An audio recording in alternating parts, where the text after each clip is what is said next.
Hello and अस्सलाम वालेकुम। ये वीडियो मैं आज बना रहा हूँ उन सब लोगों के लिए जो पाकिस्तानी स्टूडेंट्स हैं और वो फ्रेंच स्टूडेंट वीज़ा के लिए अप्लाई कर रहे हैं। और इसमें मैं आप सबसे अपना एक्सपीरियंस शेयर करूँगा और साथ में जो प्रोसेस है वो एक्सप्लेन करूँगा सिंपलर और इजी वर्ड्स में, और क्या क्या डॉक्यूमेंट्स रिक्वायर्ड हैं और क्या आपको करना चाहिए। उस सब पर इस वीडियो में हम बात करेंगे। अप्रैल में मेरा इरास्मस मुंडस का स्कॉलरशिप का की ईमेल मुझे आई थी, जिसके बाद मेरी कंफर्मेशन हुई थी। और मेरा जो पहला सेमेस्टर है वो सितंबर में है, फ्रांस में, यूनिवर्सिटी ऑफ लील में। उसके लिए मुझे फ्रेंच एम्बेसी से वीज़ा के लिए अप्लाई भी करना था।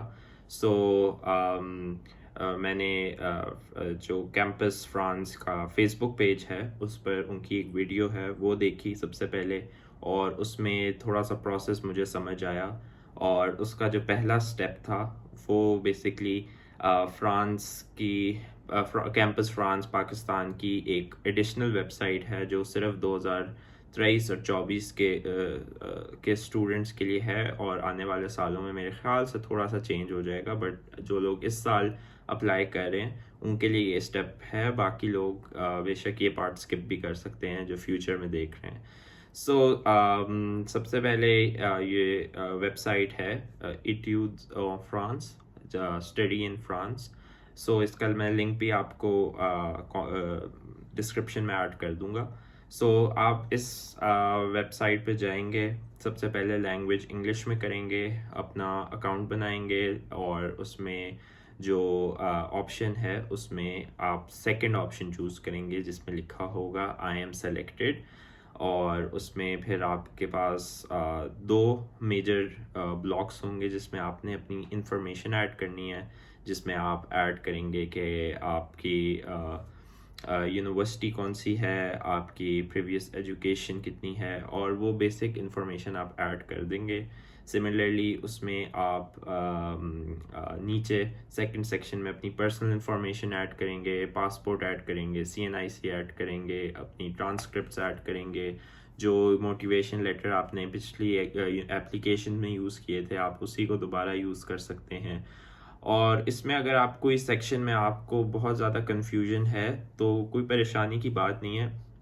इसमें कुछ 19-20 का हो भी जाए तो कोई फ़र्क नहीं पड़ता, बिकॉज ये इससे आपको सिर्फ जो कैंपस फ्रांस नंबर है जिसको EEF भी कहते हैं वो आपको मिल जाएगा। और बेसिकली इसका प्रोसेस का मकसद ये है कि इससे डिटरमिन किया जाए कि आपको कौन सा वीज़ा मिलना चाहिए, बिकॉज इसमें भी बहुत टाइप्स हैं। कुछ लोगों को सिर्फ 3 महीनों का चाहिए होता है, कुछ को मोर देन 3 मंथ्स का चाहिए होता है, कुछ लोगों को different types of visa required होता है। इस प्रोसेस के थ्रू आपको बता दिया जाएगा कि आपको किस वीज़ा की ज़रूरत है। आप ये करें। और इसमें कहीं मैं भी स्टक हुआ था और मैंने एप्लीकेशन तब तक सबमिट नहीं की थी जब तक मुझे 100% नहीं था, बट मैंने काफ़ी लोगों से पूछा भी और मुझे यही बताया गया कि इस एप्लीकेशन पे इतना ज़्यादा एफर्ट नहीं करने की ज़रूरत, आपको जो सही लग रहा है। ऑब्वियसली आप जानबूझ के कुछ गलत ना फिल करें, जो आपकी पर्सनल डिटेल्स हैं वो तो ऑब्वियसली सही ही होनी चाहिए, बट अगर कोई क्वेश्चन में आपको थोड़ा सा कन्फ्यूजन है तो आप अपनी बेस्ट नॉलेज के मुताबिक उसको फिल कर सकते हैं। इसके अलावा जब आप कर लेंगे, आपको आपकी एप्लीकेशन रिव्यू होगी कुछ दिनों के लिए, प्रॉबेबली 1 हफ्ता भी लग सकता है। उसके बाद आपका EEF नंबर तो उसी दिन मिल जाएगा जिस दिन आपने सबमिट किया है, बट आपको एक ईमेल भी आ जाएगी कि आपकी जो एप्लीकेशन है वो रिव्यू हो चुकी है। जब ये रिव्यू हो जाएगी तो आप आगे अपनी जो कैंपस फ्रांस की फ्रेंच एम्बेसी की स्टूडेंट वीज़ा की ऑफिशियल वेबसाइट है, इसका लिंक भी मैं डाल दूंगा, उस पर आप एप्लीकेशन शुरू कर सकते हैं। और इसके अलावा जो वीज़ा अपॉइंटमेंट की जहाँ तक बात है, तो जिस दिन आपको EEF नंबर मिल चुका है और आपको कंफर्मेशन मिल चुकी है आपकी यूनिवर्सिटी से, उसी दिन आप अपनी वीज़ा डेट ले सकते हैं। उसके लिए आपने करना ये है कि आपने इस्लामाबाद, लाहौर या कराची में AEG के ऑफिसेज हैं, वहाँ जाना है, पर्सनली फिज़िकली जाना है, ऑनलाइन नहीं कर सकते।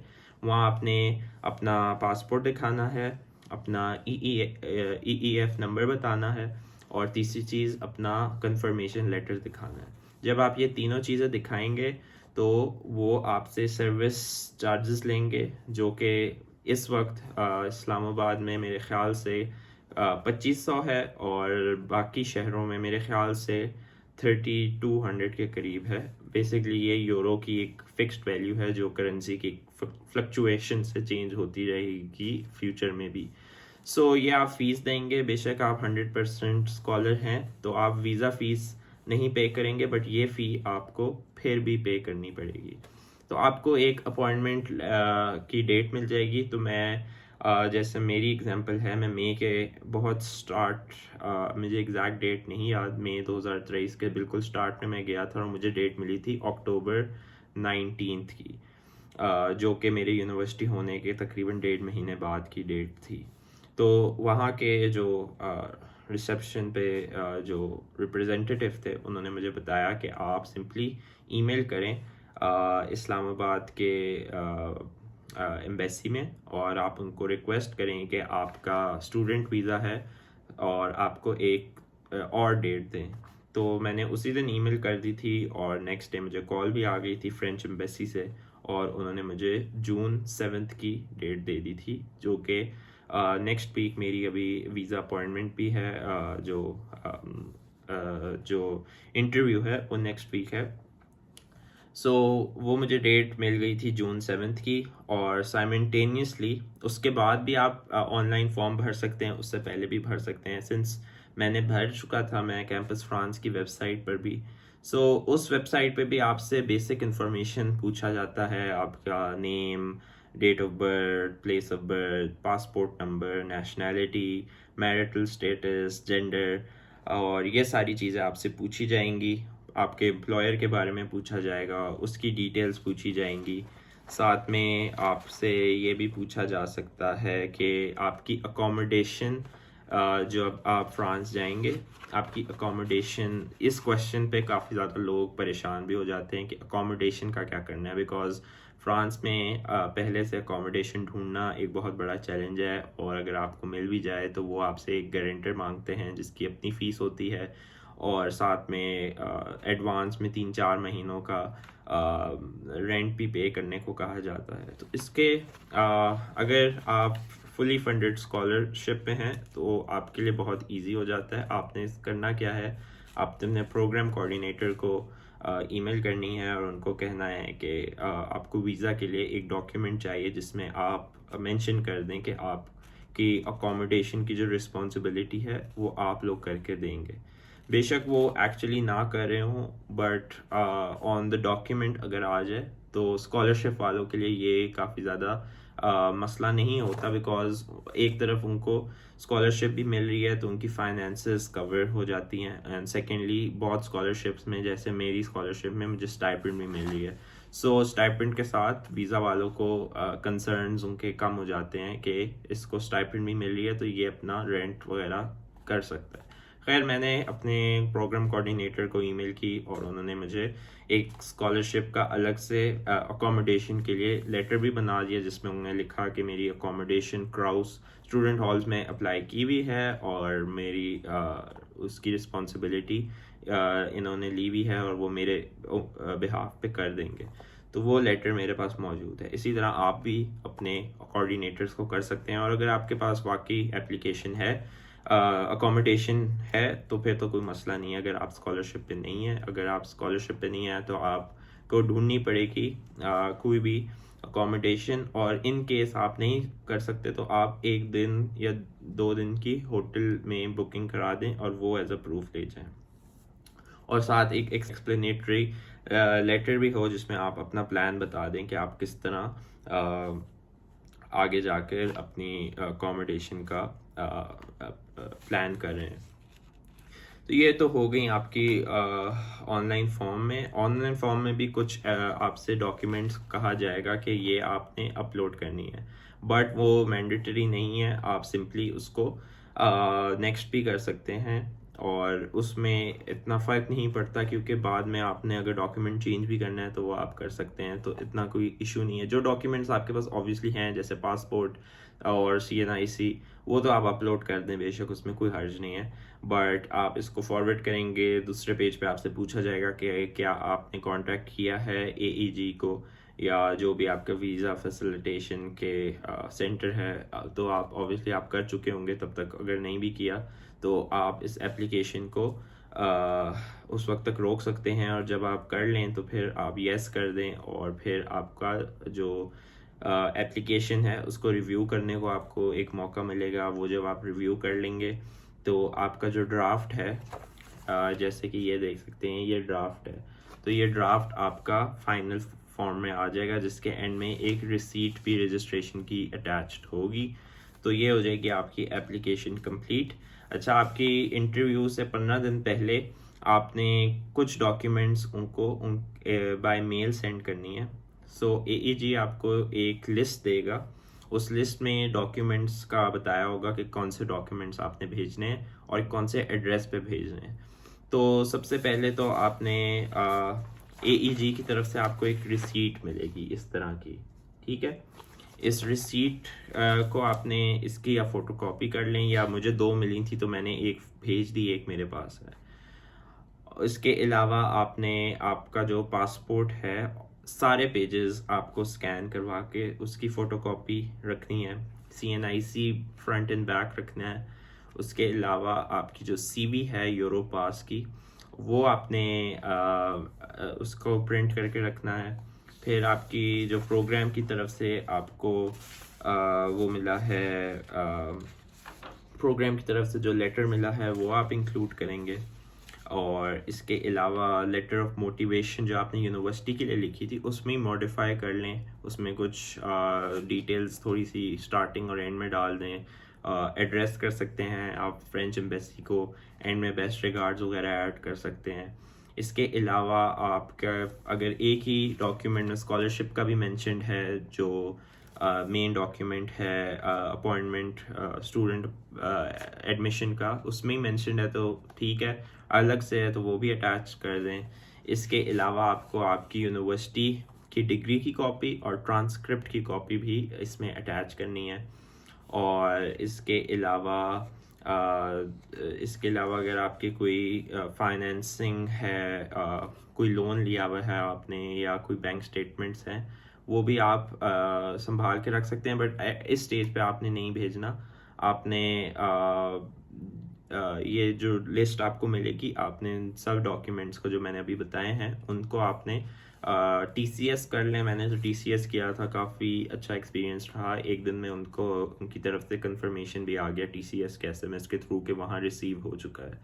सो 15 दिन पहले या 15 दिन से 20 दिन तक कर सकते हैं। 20 दिन पहले अपनी ये डॉक्यूमेंट्स आप पोस्ट कर दें एम्बेसी को। और मीनवाइल आपने करना क्या है कि अगर आप स्कॉलरशिप, पहले मैं स्कॉलरशिप वालों के लिए बता देता हूँ। अगर आप स्कॉलरशिप पे हैं तो आपने जो डॉक्यूमेंट्स भेज दिए हैं उनको दोबारा से उनका एक और सेट बना लें। और साथ में इस दफ़ा आपने ऐड क्या करना है, ऐड आपने ये करना है कि ये जो आपका ऑनलाइन एप्लीकेशन था, ये जो मेरे पास अभी ड्राफ्ट है, इसका फाइनल वर्जन आपने प्रिंट करके रखना है। इसके अलावा 3 फोटोग्राफ्स रखनी है। अकोमोडेशन का आपके पास एक लेटर होना चाहिए जिसमें मेंशन हो कि आपकी अकोमोडेशन पे हो चुकी है या आप प्लान कर रहे हैं किसी के थ्रू। यूनिवर्सिटी का लेटर होना चाहिए, मतलब कुछ भी अकोमोडेशन के लिए कोई बात जस्टिफाइड होनी चाहिए, वो होनी चाहिए। इसके अलावा बाकी जो चीज़ें मैंने आपको पहले ही बताई हुई हैं, passport, CNIC, letter of motivation, transcript, degree, और बाकी जो चीज़ें मैंने शुरू में बताई थी वो सारी चीज़ें आपके पास होनी चाहिए। इसके अलावा ये तो मेन चीज़ें हो गई, आपके पास होनी लाजमी है। और इसके अलावा मैं कुछ, अब जो लोग स्कॉलरशिप पर नहीं हैं उनको एडिशनल क्या करना होगा, उनको बैंक स्टेटमेंट्स अपनी साथ लेके जानी होंगी। और इसमें लिखा हुआ भी है कि आपके पास proof of minimum income of 615 euros होना ज़रूरी है आपके पास बैंक स्टेटमेंट्स में। और आपको इसके अलावा डिपॉजिट भी दिखाना होगा फ्रेंच बैंक अकाउंट में।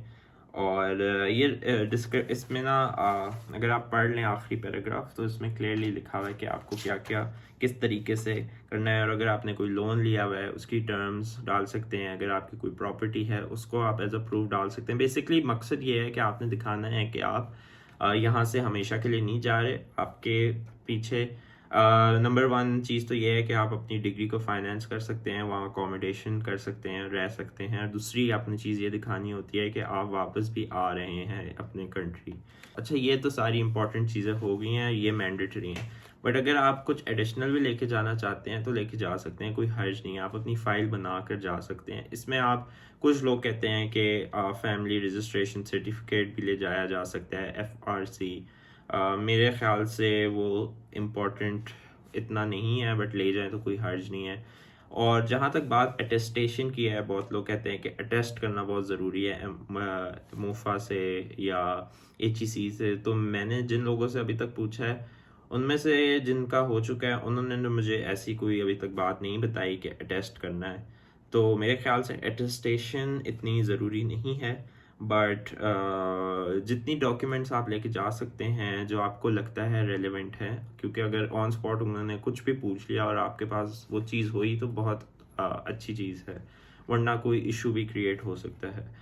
सो स्कॉलरशिप वालों के लिए ज़्यादा कुछ मुश्किल नहीं है, बट जो लोग ख़ुद फाइनेंस कर रहे हैं वो अपनी तैयारी अच्छी से करें। अच्छा, आप आ जाते हैं इंटरव्यू डेट पे। इवन तो मेरा भी इंटरव्यू नहीं हुआ, बट मेरी बात हुई है कुछ लोगों से और उन्होंने उसमें पूछते उनकी कल्चरल डिपार्टमेंट भी इसमें इन्वॉल्व होती है। सो आपसे पूछा जाएगा कि आपने ये प्रोग्राम क्यों चूज़ किया और इस सर्टन टाइम पे क्यों चूज़ किया। मे बी उनके माइंड में ये सवाल हो सकता है कि पाकिस्तान के हालात ख़राब हो रहे हैं तो मे बी लोग इस वजह से बाहर पढ़ने जा रहे हैं। बट आपने इस तरह की कोई रीज़न नहीं देनी, आपने अपनी मोटिवेशन जो आपने डिग्री जिस वजह से करनी है उस पर फोकस रहना है। आप क्यों मोटिवेटेड हैं इस डिग्री को करने के लिए, आप अपने एम्बिशंस बताएं, अपने गोल्स बताएं, आपके जो भी फ्यूचर प्लान्स हैं, करियर गोल्स हैं, वो चीज़ें आप बताना इस इंटरव्यू में और कॉन्फिडेंटली बताएं। जो बातें आपने अपनी यूनिवर्सिटी की एप्लीकेशंस में बताई थी वही चीज़ें आपने दोबारा से इधर बतानी है। सो इतना कोई बहुत ज़्यादा मुश्किल प्रोसेस नहीं है। और मैंने यही सुना है कि फ्रेंच एम्बेसी काफ़ी ज़्यादा अच्छी है इस चीज़ में कि आपकी एप्लीकेशन प्रोसेस भी बहुत जल्दी हो जाता है और वो सबको अकोमोडेट भी अच्छे तरीके से करती है। सो ये कुछ चीज़ें हो गई आपके। और ये सबसे ज़रूरी इसमें ये है कि आप अपनी इंटरव्यू डेट जल्द से जल्द करवाएं, बिकॉज एटलीस्ट महीने का गैप रखें, बिकॉज कुछ भी हो सकता है। मैंने सितंबर में जाना है, एंड ऑफ अगस्त में जाना है, बट मेरी डेट काफ़ी जल्दी आ चुकी है and hopefully I hope everything goes well with the visa. And 7 जून को मेरा वीज़ा है। सो लेट्स सी क्या होता है उधर। But all the best to everyone. And ये चीज़ आप कुछ लोग मुझसे चैट्स में भी ये पूछ रहे थे, जिसमें ये है कि आपने क्या आप इंटरव्यू डेट ले सकते हैं जब अगर आप वेटिंग पे हैं, आपकी एप्लीकेशन या स्कॉलरशिप अभी तक आपको फॉर्मली लेटर फॉर्म में नहीं आई, आपको सिर्फ एक ईमेल आई है और डॉक्यूमेंट नहीं आई। तो मेरा मशवरा यही है कि आप पहले वेट कर लें, आपको डॉक्यूमेंट मिल जाए। वो डॉक्यूमेंट आपको जब मिलेगा तो आपको इंटरव्यू डेट तब मिलेगी। और वैसे भी it's better to have something as a proof with you कि आपको मिल चुकी है। और फिर अगर आपको डेट लेट मिलती है तो आप एम्बेसी को रिक्वेस्ट कर सकते हैं कि आपको एक जल्दी डेट दे दें, और आप उनसे अपनी सारी डिटेल्स शेयर कर सकते हैं कि आपकी में या आपके पास 1 महीना है तो आपको जल्द से जल्द डेट दें। और मैंने यही सुना है कि हफ्ता 10 दिन या मैक्सिमम 15 दिन में वीज़ा लग जाता है, आपको पासपोर्ट वापस मिल जाता है। और ये ऑलमोस्ट 1 साल का होता है वीज़ा, और आपको फिर अगले साल फिर से रिन्यू करना पड़ता है।